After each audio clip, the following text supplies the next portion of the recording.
Tonight, The odds of getting pregnant were very, very slim. She's wanted to be a mom her entire life. Us not being able to conceive for a long time has been a challenge. an ABC 27 special presentation.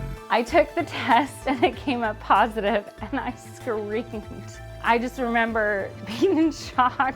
Family Matters, sponsored by Penn State Health. Good evening, I'm Deborah Pinkerton. It's the holidays, and the holidays are here, and it's a time that we spend with loved ones. In fact, you may be thinking about 2020 is the year that you want to start a family of your own. Nearly 4 million babies are born every year in the United States. In 2019, more women had babies in their 30s than in their 20s. So where do you start when thinking about planning a family? What questions should you ask your doctor? And if you have trouble conceiving, when is it time to seek evaluation from a specialist? We will answer those questions and much more this evening. And if you have questions at home, Christina Butler is in the ABC 27 call center. Hi, Christina. Hi, Deborah. Specialists are right here in the ABC 27 call center. They're ready to answer your questions from now until 8 o'clock. Call the number on the bottom of the screen, or you can email your question during the show to questions@abc27.com. Dr. Mac Ruffin will answer your emails throughout tonight's show. All calls and emails are confidential. I'll be back throughout tonight's show to share some of those questions and answers with you. Back to you, Deborah. Thanks, Christina. A Dauphin County couple wanted to have a baby for as long as they could remember. For Christy and Brent Huffman, they finally got to say, "We are pregnant." Here's their journey. Christy and Brent Huffman are counting down the days until their baby arrives. Our nursery's pretty well set up. We just have, some things to hang on the wall. Christy is 35 weeks pregnant. She's due December 12th. A date Christy and Brent weren't sure would ever happen. She's wanted to be a mom her entire life, I think, and us not being able to conceive for a long time has been a challenge. The college sweethearts tied the knot September 2013. After a year of trying to conceive, Christy and Brent asked for help. She had gone and seen some of our infertility specialists and had a pretty extensive evaluation. And it turned out that one of my blood works, I have like a low egg reserve left, so I don't know if I just didn't have that many from the beginning or if I just didn't have many left. So the odds of getting pregnant were very, very slim, especially after trying for so long. Trust in him at all times, oh people. We both talked about adoption. There's 3 or 4 couples in our church alone that have adopted kids and are fostering kids and so forth. Christy and Brent chose to pray about the situation. They became active in their church and went on mission trips. As the years passed, the dream of becoming pregnant began to fade, until one day. I was having some health concerns and was supposed to get an MRI. And they had called me to do the MRI, like screaming ahead of time, like, do you have any scrap metal in your body? Do you have this checklist that they have to ask you for health concerns? And one of them, is there any chance you could be pregnant? And I had to think about it, and I was like, wait a minute. And I was like, oh, no, I'm not, it's coming. Kelly didn't think it was necessary, but she took the test. I took the test and it came up positive and I screamed. I just remember just being in shock. She wakes me up screaming, and I run in there, and I'm a contact wearer, so I'm legally blind without my contacts, and I couldn't see a thing. He's like, what's going on? And I was like, we're pregnant. I think that's what I said. I don't really remember, but that we're pregnant. And I take the little stick and I hold it up to my eyes, and I'm squinting at it, and I don't think I cried, but I got pretty emotional. So I still didn't believe it and proceeded to take 2 more, I think, that day. And then called the doctor's office. The first thing was to make sure that she was definitely pregnant. She, I think, was kind of doubting her home test. So we did do an in-office test, and we also got a blood test just to make 100% sure. And those were both positive. The next step was an ultrasound. Getting an ultrasound early in pregnancy really tells us when their due date's going to be, and that can be very important as it gets closer to delivery, when we're making decisions about when someone should deliver and how long it's okay to let them stay pregnant. And so here we have the inside of the uterus, and you see right there we have the baby. All you could see was this basically little jelly bean in there, but you could still see a flicker of a heartbeat, which was just, seeing that was just incredible. And I remember looking over at my husband and his eyes are just welled with tears. Brent still gets emotional when talking about the first ultrasound. That was pretty cool. I'm crying, Jesus. It becomes real for you. You're like, holy cow, there's a baby in there, I mean, I imagined all these things and how amazing and how beautiful it would be, but you just can't fathom it till you're going through it. Most women will also get an ultrasound around 20 to 22 weeks, and that ultrasound looks at all the different parts of the baby. And you can see here that even though this baby's still very small, you can see its head's really well formed up here. She's moving her arm up while we're watching, and then down here's her rib cage, and her legs are kind of folded up over here. I can't believe how fast 30 weeks has gone. So we found out, I guess, at 5 weeks. I can't believe how fast the last 30 weeks have gone. It's like we just kept counting them down and counting them down and counting them down. And now I think we're down to 31 days. So now it's like day counter. She's just in there doing somersaults and flipping. So just such a reassurance that she's healthy and everything else is gonna be fine. She could arrive at any moment and we'll be ready and be grateful. At least the nursery is done, so if she comes, she's got a place, her own little safe haven to go to, and all of her clothes are washed up, and it's her little space. Doctors diagnosed Christy with unexplained infertility, and we will address that later in the show. Joining us right now is Christy's doctor, Dr. Stacy Malunik. What an exciting time for Christy and Brent. They are here watching tonight. Unbelievable, because she is due tomorrow. We wish them the very best. Tell us, when is the best time that you should start talking to your doctor when you want to start a family? So a great time to start talking to them is actually during your regular yearly physical or annual preventative visit. That gives the doctor a chance, even if you don't think you're planning on getting pregnant for a few months or even a few years, that gives them the chance to review your family history, your medical history, and see if anything would make you more high risk. It's also an opportunity for them to look at your medications and see if those would be continued in pregnancy or if those would have to change. Now, what about prenatal vitamins? When should you start taking them? Well, we actually recommend that all women who could even possibly become pregnant take folic acid every day. So that's 400 micrograms of folic acid. If that sounds too complicated, most women's multivitamins and women's prenatal vitamins that you can buy over the counter contain that much folic acid. And you can buy them over the counter? Yes, you can. And what other tips do you have for women? So most of the things that lead to a healthy pregnancy are the same things that lead to good health in general. For example, getting regular exercise, getting regular sleep, trying to maintain a normal weight, and just eating a nutritious diet with lots of fresh fruits and vegetables. Women who smoke, or if they vape, we would definitely recommend that they try to stop before they become pregnant. And similarly, mental health is really important to having a good pregnancy. So if you're experiencing symptoms of anxiety or depression, we would recommend you talk to your doctor about those things. Okay, Dr. Malunik, thank you so much for all this information. And if you would like to make an appointment with Penn State Health, this is the number to call, 1-866-452-4554. Now let's check in with Christina Butler in the ABC 27 call center. Is it busy, Christina? Hi again, Deborah. It is. The phone calls continue to come in, and that's what we like. So go ahead and call in yourself if you have a question. The number again, 717-346-3333. Here to answer our viewer questions tonight, Dr. Jamie Pauli, Medical Director of Labor and Delivery at Penn State Health. Thanks for being here. Let's get right to our first question. This viewer would like to know, at what age is a woman considered high risk for pregnancy? And what tips do you have for women looking to conceive at 40? Let's start with the high risk part.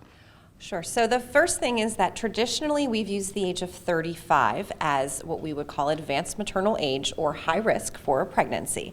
That being said, women who can have healthy pregnancies 240 over 40, and it's important that we talk with them about what those potential risks are, but it doesn't mean that you can't have a healthy pregnancy. Okay, and what about the second part of that question, tips looking to conceive?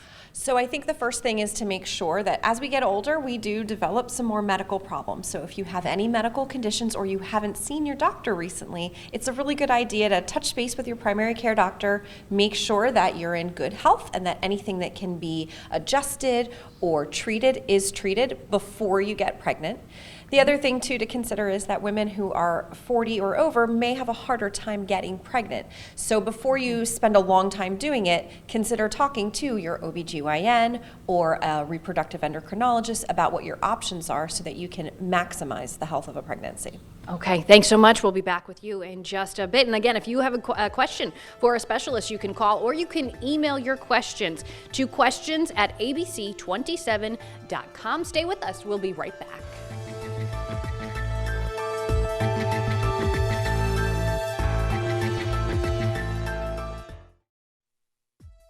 You're watching Family Matters on ABC 27, sponsored by Penn State Health. Welcome back. A Lancaster County woman never heard of the word endometriosis until she was diagnosed. She learned quickly the disease creates a lot of pain. Here's Amy Roberts' journey.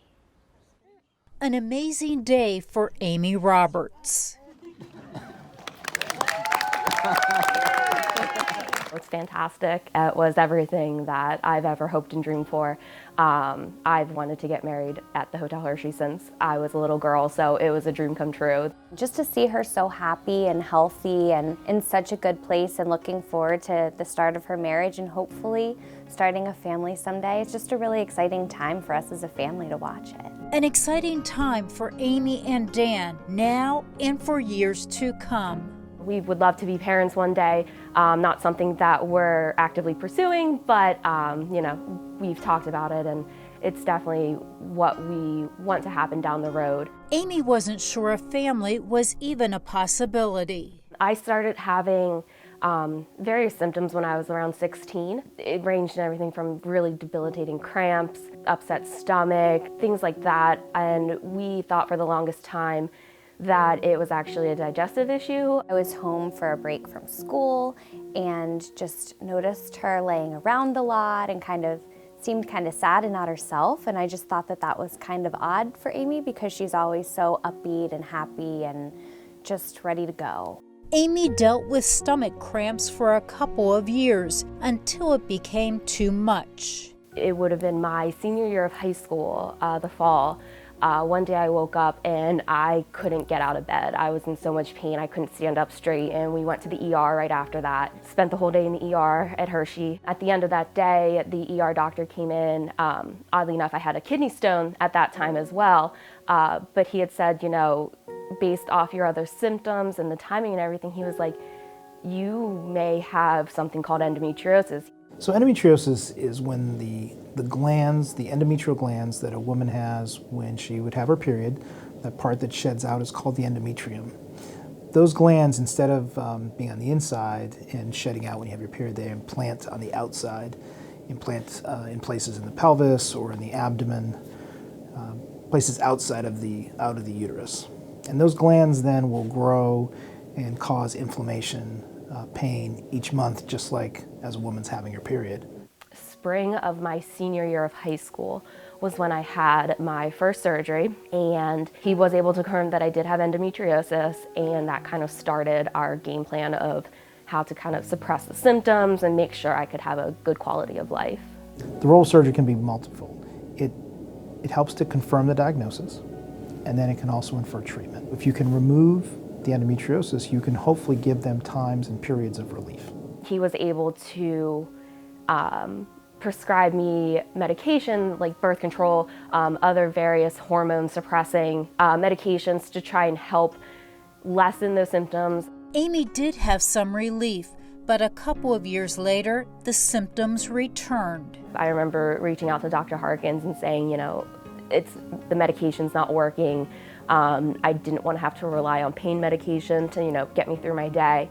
And he said, I think based off of everything, it's time to go ahead and schedule a second surgery. Surgery was scheduled on Christmas Eve when Amy was home on break from college. I was still awake when I rolled into the OR, and I remember just kind of laying there and looking around, and it was terrifying seeing everything around you. And I remember Dr. Harkins walking in, and he's singing Lady Gaga, and I knew I was gonna, be okay, because that was who was gonna handle my surgery, and he's making me feel comfortable by dancing around the OR singing Lady Gaga, so I knew I was gonna be okay. Sorry. And I try to always remember for every patient, this is a huge moment. They are concerned that something's going to come up, that they're not going to have fertility, they're not going to have good function in their life. They're young women. It's important every day that we take care of patients that we remember that. So I'm glad that was reassuring or positive for her, because we try, we try to keep things positive. I remember Amy was just kind of bedridden at that point because she had just had surgery, and she was kind of missing out on all of the fun stuff you get to do with families over the holiday. And that's when it really clicked with me how serious this diagnosis is, and that she was willing to kind of throw away her Christmas vacation to recover from a surgery because she was in so much pain, and it gave her the relief that she needed. I was symptom-free for months. Felt like a normal person again. Several years later, Amy was back at Penn State Health for surgery. They had just gotten the Da Vinci, the robotic surgery system there, and that was actually the first time I had gotten surgery with that. We do use it for endometriosis cases. A lot of endometriosis excision is about precision and trying to remove active disease while maintaining normal anatomy. So it's been almost 6 years now since I've had one, which is the longest I've gone between surgeries, and I've been like a whole new person since that time. Amy's done great to have all this time to do so well, and that's fantastic. That's what we want. Amy can't thank Dr. Harkins enough for all he has done for her now and in the future. He truly cares about your life and what you want, and it's nice knowing someone that will preserve that for you and take your thoughts into consideration about your own health. I was able to have a pain-free wedding day, which was wonderful. And Amy says she goes to the gym several times a week and maintains a healthy diet, and that really helps reduce the pain. Joining us now is Dr. Gerald Harkins, Amy's doctor. You have made such a huge difference. She was tearing up when she was telling the story. You were tearing up watching it. Really, what a difference you made for her. That's great. How difficult is it to diagnose this, and what are the symptoms? So endometriosis, when the glands that normally are implanted inside the uterus, if they grow and implant out in the abdomen or in the pelvis, they cause pain and inflammation, usually around the time that a woman has a period. It can be before or after. And the symptoms are just, they're beyond what they're supposed to be. They're beyond what should be. They're so much that they keep you from maybe going to work or going to school. You're missing out on activities. Pain that just is out of proportion for what it should be for a period. And how are you diagnosed? So you can diagnose a lot by listening to the patient. That's a huge part of it. Patients will tell you their story, and if you listen, you'll know most times. Surgery is the classic gold standard for the diagnosis, and it serves two purposes like we talked about. It can confirm the diagnosis, but then also affect treatment because you can take the time then to remove the endometriosis at that time. Now, you recently started an endometriosis center at Penn State Health. Tell us about it. It's pretty exciting. So we want to have it to serve as collaboration. So endometriosis affects many aspects of a patient's life, not just gynecology. It crosses over, like you talked about, nutrition and fitness, gastroenterology, family medicine, internal medicine. We want to bring those people together to improve the collaboration, improve the communication for the patient so their experience is better. And you talked about really Amy listening. Amy said that you really listened to her concerns. What advice do you have for women who are experiencing some of these symptoms? Yeah, I'm hoping that we're able to allow women to sort of validate that their opinion, their voices matter. Be sure that you talk to your physician about what your concerns are. And I would say if you don't have an adequate answer back or an adequate explanation, then you should be validated to get a second opinion. Just go speak to someone else and just see if they have a different sort of idea about your discussion. So validating women to go and get a second opinion, I think, is important as well. And what other resources are there for women with endometriosis? So we have a very large online patient support group through Facebook called Central PA Endo, which has almost 1,000 members of our patients here locally. The Endometriosis Foundation is a national organization. They're also available online as well. Okay, a lot of really good information, Thanks. Dr. Harkins. Thank you for joining us this evening. And if you would like to make an appointment with Dr. Harkins and his team at Penn State Health, call 1-866-452-4554. And you will want to tune in to ABC 27's Good Day PA on March 11th. You may want to write down that date, March 11th at 10 a.m. for a special web chat with Dr. Harkins and his team. They will answer your questions from 10 until 11. Now let's go back to the ABC 27 call center. Christina. Hi again, Deborah. The phone lines are busy over here, but a reminder that you still have a little bit of time to get your call in tonight. Again, the number is 717-346-3333. The phone lines, again, open until 8 o'clock. If those phone lines are busy, you can email your question to questions@abc27.com. We're joined again by Dr. Jamie Paula. You've been answering questions for us on the phone all evening. Here's another one for you. They write, I would like to have a second child. I had a very complicated pregnancy and delivery last time. So what can I do to ease my concerns? So absolutely. So I think probably the first thing that I would recommend that you do is have what's called a preconception consult. So come and see a doctor and talk to them about what happened in your last delivery and in your last pregnancy, so that we can talk about what is the likelihood that that would happen again, what are the things that we can do to help reduce the risk of it happening again, and also to make a plan for that next pregnancy so that we can have a healthy one. Okay, thank you. We have one more question for you, two more here actually. This is the next one. I'm diabetic and worried about getting pregnant. Can I have a healthy pregnancy and delivery? First of all, absolutely. Patients who have diabetes that is well controlled and who get good prenatal care can have very healthy and successful pregnancies.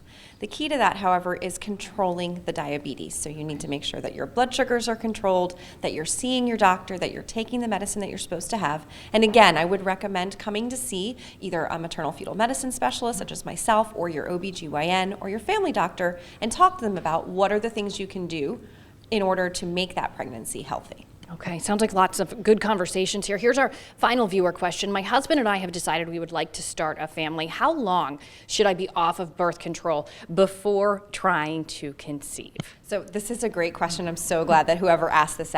So you should be off of birth control for as long as you think as soon as you're ready to have a baby. Okay. So you can actually get pregnant very quickly after stopping birth control. So you should not stop it until you are ready to be pregnant. And don't forget, you're supposed to be taking your folic acid for at least 3 months ahead of time. Okay. All right, good information. Thank you so much for answering all of our questions for viewers on the phone, also for our live viewers tonight. Thank you to all of our experts who are here tonight. Deborah, we will send it back to you. Thanks, Christina. Joining us now is Dr. Stephanie Estes, Director of the Fertility Services Program at Penn State Health. We received a lot of information about planning a family tonight. Now, if a couple is having difficulty conceiving, when should they first consult a specialist? That's a really great question, because a lot of people really don't know the answer to that. And so the key factor is the female age. And so if a woman has been attempting conception for greater than 12 months, then they should seek evaluation. If that woman is over 35, then the evaluation should come about at 6 months of attempting conception without succeeding. And there are other circumstances in which you would see us earlier than that for a fertility evaluation. That would be things like PCOS, irregular periods, endometriosis, or things that affect the function of the ovaries or sperm production. Why don't you walk us through a first visit? So the first visit seems kind of scary because it's difficult to talk about these things, but we truly try to make it a relaxed atmosphere. We go through all of the history of the couple, and then we talk about evaluation for 3 things. So the first thing is evaluating the sperm. The second thing is doing some lab tests to evaluate for the eggs. And the third is talking about evaluation for the fallopian tube. So we really individualize all of that evaluation and care and talk to our couples about that in detail. Now, not all women require invasive intervention. So what are some of the other avenues you can take? So we do. We focus on a lot of natural conception practices, and we advise couples about those. We can also give things such as oral pills to help with fertility, and all of that is really very effective. And at what point then do you suggest in vitro fertilization with a couple? At what point? So in vitro fertilization is indicated in 3 particular instances. The first is if there's a severe male factor. The second is when the function of the ovaries is something called diminished ovarian reserve, where the ovaries are not working properly. And the third case is where the tubes are not open, and so you can't get pregnant naturally. Also, in addition to that, we do, if there's other failed therapies, we move to IVF, and that can be very successful for our couples. Okay, and very quickly, talk to me about egg preservation. Yeah, it's a really exciting new endeavor that we have for women especially. So we've been freezing sperm for a long time, but now we can freeze eggs, and that you can use for your future family planning. Really an exciting experience and something we'd love to talk to people about. Okay, thank you so much, Dr. Estes, for joining us this evening. And we also want to thank you, our viewers, for sharing your stories and sending in your questions. If you would like more information, or if you would like to schedule an appointment with Penn State Health, call 1-866-452-4554 or visit online at hmc.pennstatehealth.org. On Tuesday, February 11th, you will want to tune in to Good Day PA. Dr. Jamie Pauli will answer questions about perinatal care and high-risk pregnancies. She will answer your questions from 10 until 11. We have certainly received a lot of very good information about planning a family tonight. We want to thank you for watching. We wish you good health.